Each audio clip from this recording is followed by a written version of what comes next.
All right, guys. Welcome to another NFT Art Galaxy. I have a really exciting one today. AI art with Algo Abstractions.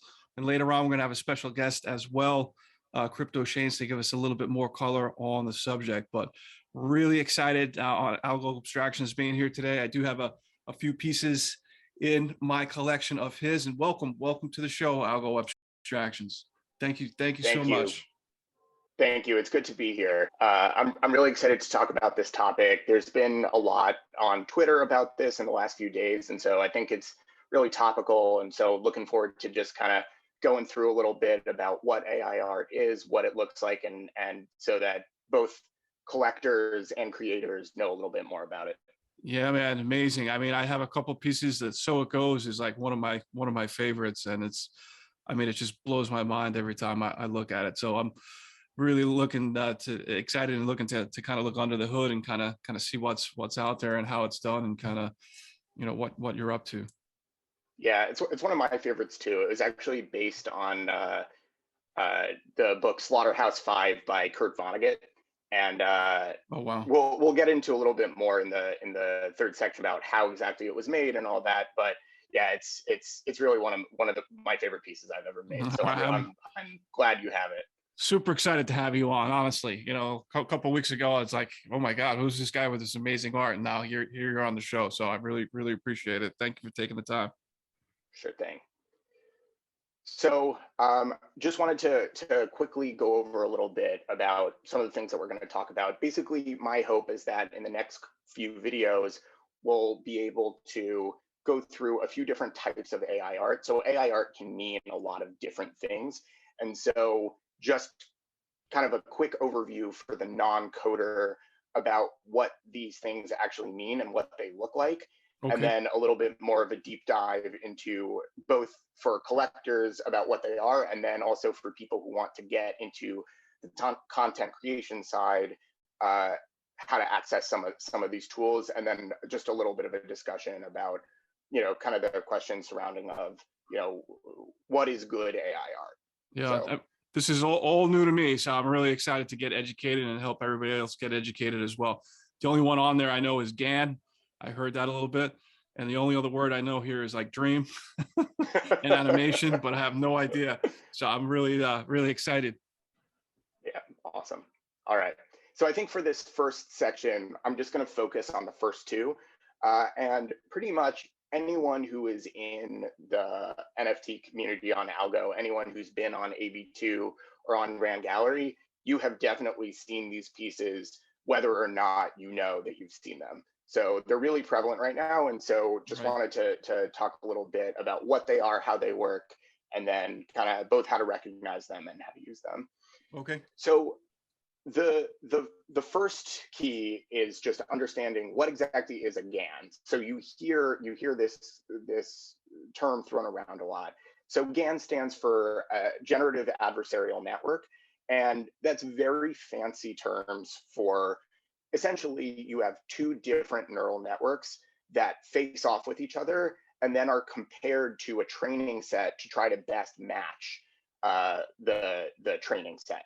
And so the two networks basically fight and then are compared to that training set, and whichever one is better wins, and then you do it again. And so you go through a ton of iterations to create a piece that most closely matches the training set.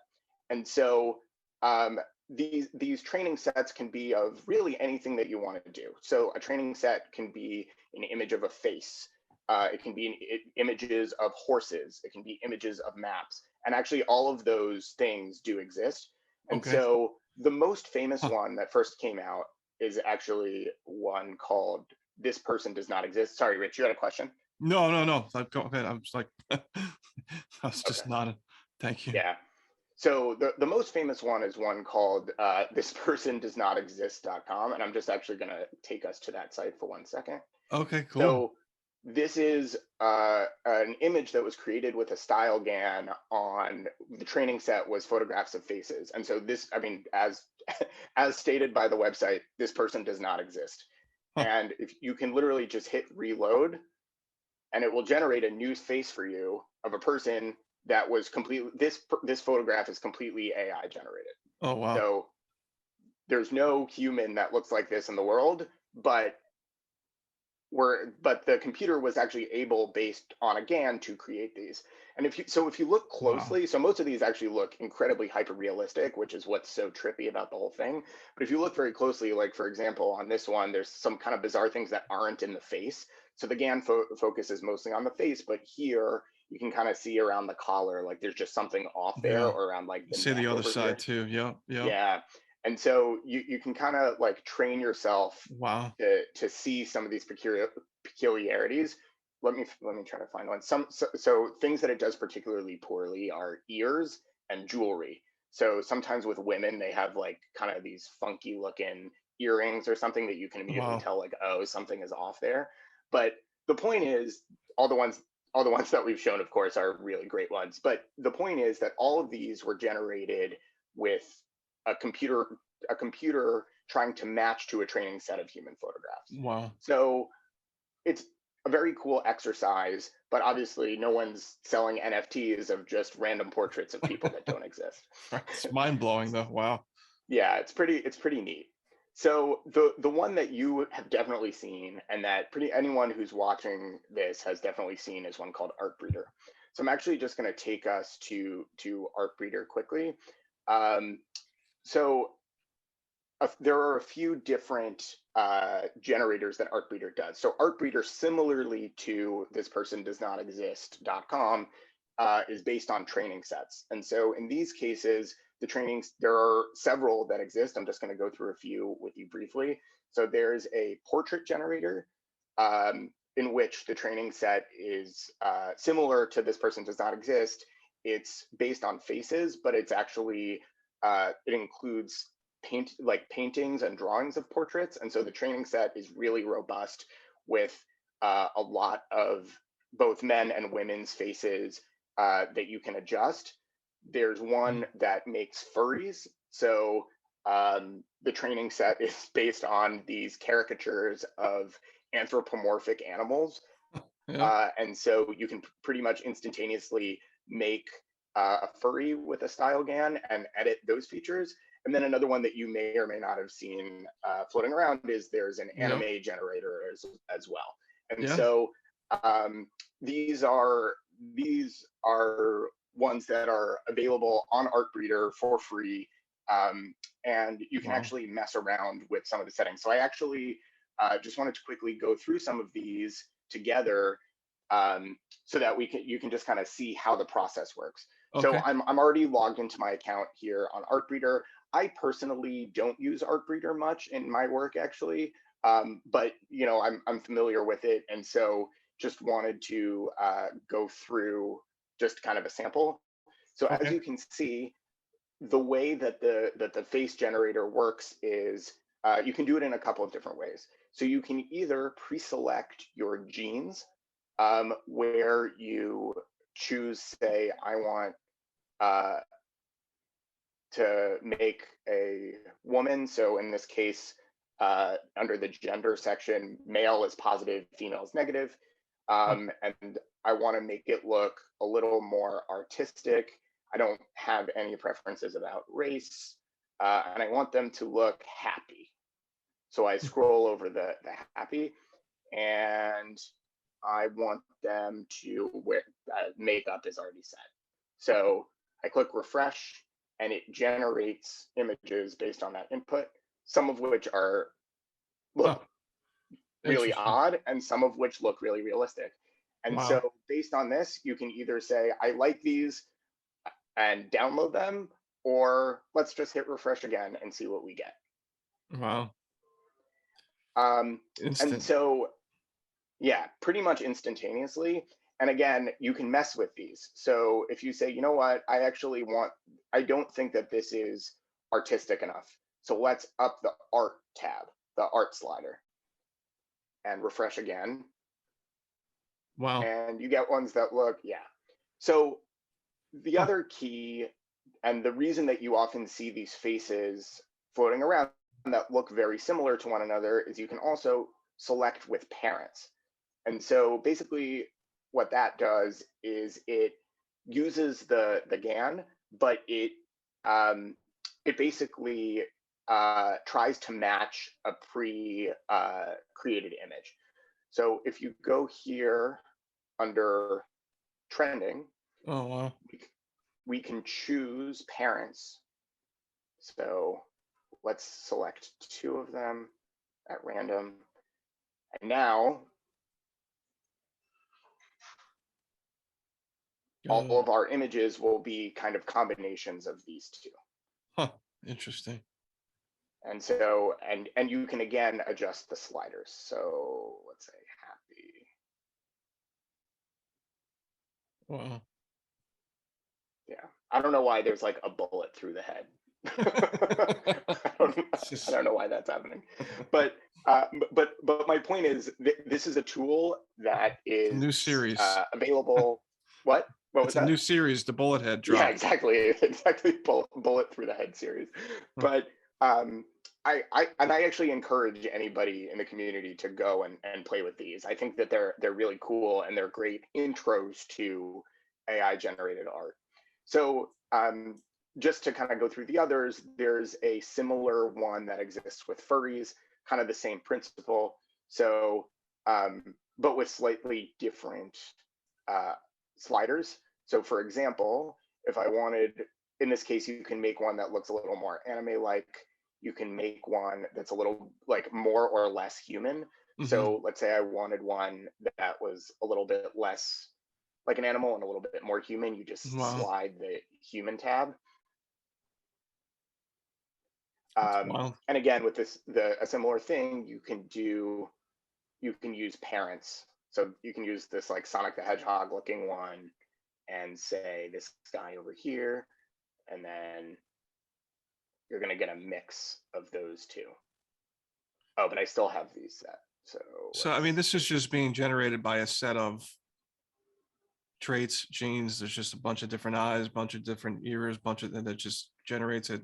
Is that how it's working? Exactly. So there is a training set of hundreds of thousands, if not millions, of different images that are part of the Artbreeder, the style GAN for this furry generator. So, and someone had to draw something first, or this is just all completely computer? So they were able to pull it from online, from Got it. From a database, essentially. Got it. So images that already exist. Okay.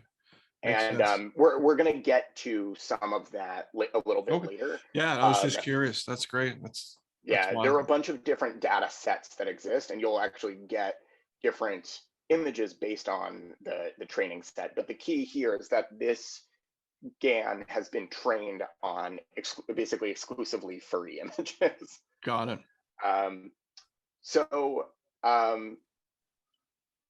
I think that I just wanted to point this out, and just very quickly, there's a very similar thing for an anime generator. Yep. So just click refresh, and you get fresh images pretty much instantaneously.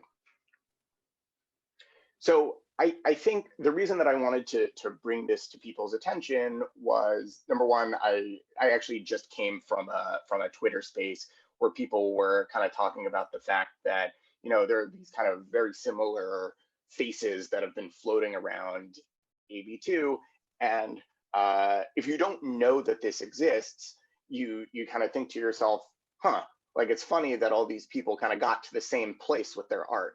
Yeah. But it's more that they're drawing from the same GAN. So they're drawing from the same tool. And so I think that it's important, I think, for the community to know that this tool exists. Number one, so they can see something and recognize the source where it came from, but also for creators who are looking, say someone has a really cool idea for a series that could use a base face, but they don't know how to draw a face, but they're really good at, say, animation. This tool exists and is essentially gives you infinite possibilities. Right. And so it's a tool that can be both used to make incredible art or used to instantaneously generate hundreds of faces. Right. Kind of like a modern day stencil. Exactly. That's exactly right. So I think it's important for both collectors and creators to know that this exists, both from knowing what they're looking at when they see something new on AB2 or Rand or Zestbloom or wherever, but also to know that these tools exist for their own content creation. Cool. Okay. Makes sense. Yeah. I've gotten it. So the next one that I wanted to talk about is something called a style transfer. And so essentially a style transfer is uses something called a deep neural network. So we already talked about neural networks a little bit, but just wanted to kind of, for the non-computer scientists here, and full disclosure, I am not a computer scientist either, but I do have some understanding of the background of neural networks. You play one on TV. Exactly. That's exactly right. Uh-huh. But it's a computer program that is trained to interpret an input based on the data sets. That's kind of what we had talked about before. And what a deep neural network is essentially multiple layers of those neural networks. And in this case, it's both input and an output. So it's trained to say, look at an image and then try to create an output image that is similar to the input image. And you'll see what I mean in a second. So I'm actually, I think the best way to demonstrate this is through just by doing it. So Okay. there's two main tools that I think most people use who aren't kind of more on the coding side. There are two free tools that people can use. One is called Google Deep Dream, and the other is called Night Cafe. And so I'm actually just going to do some quick examples for both of you. Cool. For both of them, I mean, sorry. So this is Deep Dream Generator, and this is actually this is owned by Google, and they were the ones who created the code for it, and then just made it available to the public. So essentially the way this works is it allows you to transfer the style of one work to another. And I'm actually gonna just quickly show you an example. So here's an example of that is publicly available. They took this painting of a turtle with a ship on its back, and they took this painting of this bird in the tree, and then they transferred the style over onto this, and this was their output. Wow. Yeah, it's pretty cool. That is wild. And it's actually surprisingly easy to do. Which is obviously like not something for or against it. It's just like for creators who are looking to do this kind of thing, I am happy to report that I can help you do it pretty quickly. So just as a very quick example, so this is Google's Deep Dream Generator. So we're actually going to do one, and with the permission of El Presidente from Algorand and Friends, I am going to do a style transfer using the president himself. And we're going to, so you choose a base image and then you choose a style image. So Google actually gives you a ton of very famous paintings to use as your styles, or you can upload your own style. In this case, we're just going to do Al Gore to Starry Night. That's one of my favorite paintings ever. Yeah, it's a great painting. So that's quite literally it. So you choose a base image, you choose whatever style you want to transfer onto it, and then you click generate. Now, if you use the Google Deep Dream, they give you credits per day. So I think you start with 35 credits or something like that per day. And I will confess that I did a couple of sample runs before I did the recording, because it does take it takes a few minutes to run. So I wanted to have the result ready to go, so that we didn't have to just like sit here and twiddle our thumbs. But we've chosen our input, we've chosen our style, and then we click generate, and it runs. So I'm not going to make you sit here and wait the time for it, Yeah. but here's the output. Oh, wow. Yeah, Cool. it's pretty cool. And it really is that simple. And I And mean, so, can you change it? Well, like if you do it a second time or a third time, does it come out the same way every time, or is it different? yeah, so totally. So let me actually go back. So absolutely. So what you can do, even with the same base image and the same style, you can actually adjust the settings. Got So it. I just Okay. did the standard settings, but Got what it. you can do actually is adjust. There's a lot Wow. of adjustments that you can make. So in this case, actually, so part of, and this is kind of more of the like advanced under the hood stuff from someone who's done this more than once, is for these like very bright empty backgrounds, style transfer has a hard time working. Mhm. And so what actually the adjustment that I made to this one was I actually increased the style weight, Okay. which basically just tells the computer to be more aggressive about transferring the style, because when you have So, something really bright so and more, in your face like this, yeah. the computer tends not to transfer over to it because it sees it as integral to the picture, which is why even here when I update, you have these kind of sections over here surrounding it that didn't get as much of the style. And this is Got it. actually even with a higher increase. But yeah, you can make a ton of adjustments to it, Wow. and you can have it run for longer, or increase the weight of the style. Wow. And you can also check the box preserve colors, where these colors would stay the same, but you would get the brush strokes. So you could do that if you wanted to. Wow. Okay. That's wild. Yeah, yeah, it's That's, pretty cool. yeah. It's pretty cool. And with modern technology, surprisingly simple. Um, so and then the other one that does this is Night Cafe. So one second. So this is Night Cafe, another freely available site that uses kind of a credit system. So you get X number of free credits a day, and you can do, you know, you can buy more if you want to do more. So Okay. very similarly, choose an image. So in this case, I don't know, these are like the 3 default ones. You can upload anything you want though, but we'll do this lion, and then we'll choose a style. Everyone likes Starry Night. Yeah. Apparently, it's the first one on everything. Yeah, but like for example, you could do like the famous like Bitcoin goddess Beeple painting as one Oh, of the wow. one of the options here. And again, you can upload whatever you want. I like when I first discovered this tool, I actually went through a phase where I was putting like Hakusai's The Great Wave on everything. Deep Dream doesn't have that as a default. I thought I was being super creative and edgy and whatnot, but it turns out that no, it's like one of the most common ones that people use.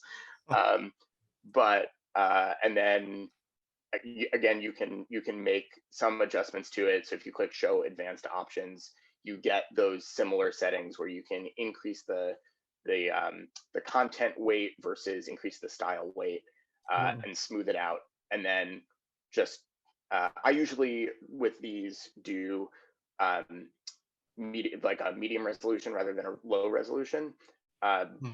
and then just click create, and it's running now. So Wild. No, this is all yeah, pretty wild. yeah. So here's an example of a style transfer that someone else did with Night Cafe. Oh, So wow. here's a this painting of these women here, and here was the style that they put on top of it. And you can see that you get some really cool results. Yeah. No, that's beautiful. It's Yeah, crazy. Totally yeah, merged. The flowers are there. Everything. The yeah, face. Wow. yeah, yeah. It's really neat. So I think that one thing that I wanted to talk about was, obviously we've gone through these 2 techniques and seen both how powerful they are in that the robustness of some of these neural networks is really mind-blowing, but also their relative simplicity in use. And so I think that one thing that's hard for both collectors and creators to kind of wrap their head around is, I was able to generate, I'm able to generate these faces or whatever in quite literally like 3 seconds. And I can create hundreds of them in minutes. And yeah, and so what does that mean for content creation? And so the way that I see it, and there's been quite a bit of discussion about this on Twitter, and I kind of wanted to give my 2 cents about it, is that the way that I see it is that AI is a tool, just like anything else. And so, and like any other medium, it's pretty easy to start with it, and it's very, very difficult to make something good. And so the way that the way that I described it on Twitter, and a lot of people liked, so I'm continuing with the analogy, is it's similar to crayons. So I just kind of like have these 2 images side by side. Here is even a 2-year-old knows how to use crayons, right? And so a 2-year-old can scribble on a piece of paper and make this, nonsense image with crayons. And yeah, you used crayons and you made something and it took you 2 seconds. But it takes a lot of time and a lot of talent to make something that's actually art with crayons, to make something that's actually beautiful with crayons. And so I see AI very similarly, in that there's one thing that's really amazing about AI art is that, it to some degree democratizes art, in that the barrier to entry is very low. But to make something really amazing, you still have to put in the time, you still have to put in the work, you have to have the vision. And so, this is kind of how I see the question of Artbreeder. A lot of people have been asking me in the last couple days about like my feelings on Artbreeder or whatever, and I think I feel the same way that I feel about crayons, right? Which is that you can create you can download an image in 2 seconds and stop there, or you can make something really incredible with it. And I think that really the prototype for this is someone like Algsy, who takes these faces and doesn't stop there and really does something extraordinary with them. And there are a lot of people also who are using these faces and are taking the next step and spending hours and hours and hours on them. And I was talking with one of the guys who does a furry series yesterday, and he was telling me about how he spends a day on any one individual face doing editing and photoshopping, and it's like anything else. It's one tool. It's a tool in your toolbox, but what you do with that tool is really important. So the fact that something was generated by AI, at least initially, doesn't take away from the quality of it if someone is taking the next step. And I think that is really the key in recognizing these pieces from Artbreeder. It's not that you see like, oh, that came from Artbreeder, therefore it's garbage. It's, oh, that came from Artbreeder and was immediately uploaded to AB2 without any editing or thought, versus, oh, I see that this image was taken from Artbreeder and then they made a really freaking cool piece of art out of it. Yeah, it's definitely transformed. You can kind of, definitely a lot of work was put into that. Exactly. So very cool. Very cool. Yeah. So I think that, just to kind of summarize, like in terms of how to view these things as a collector, like with any other medium, my hope is that I educated people a little bit about how easy it is to create some of these things. And so it makes it tough as a collector, because you do have to be a little bit discerning about looking at something and saying, oh, did someone put a lot of effort into this? Did someone take that next step? But I think the flip side of that is that people who are finding out about these tools shouldn't be discouraged by their ease of use.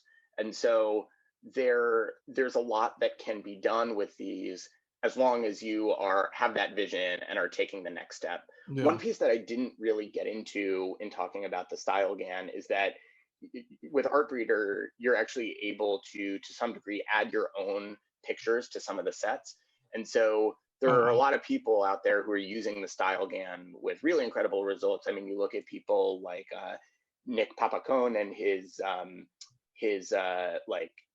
Demon series and Yeah. Hex Lights and NF Tarot and his entities. And you've got all these really neat things that are being done with style GAN, but they have the vision, they have the idea, and they're taking that step. And I think that those are the things that you should be emulating. I think that I actually hope that more people start using these tools, but that they're using them as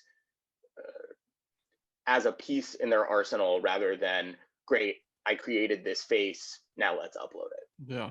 Well, I totally agree with everything you're saying. I mean, it's technology. So as technology improves or changes, it's kind of, again, it's an addition or add on to the current tools that you have. I mean, Yeah, it's just like any other technology. You used to have a phone, it used to be attached to a wall. You used to have to go to a payphone. Like, I mean, I know that's not art, but it's evolution. You're not gonna not use a cell phone because it's easier, yeah. right? So, Yeah, it so improves across all the it's things. actually really interesting that you bring that up, because style GAN is only a few years old. Some of the techniques that we're going to talk about are quite literally were invented in 2021, and Mhm. so we're really, at least to me, Wow. we're in a really exciting time for AI art, and Wow. there are new techniques that are, and we'll talk about this in the next video a little bit, but there are new techniques Okay. that are coming out literally every day, and Push, pushing it's it, pushing the really edge of cool. technology. I love it. Yep. So yeah, I think that this is a good overview of style GAN and Artbreeder. Okay.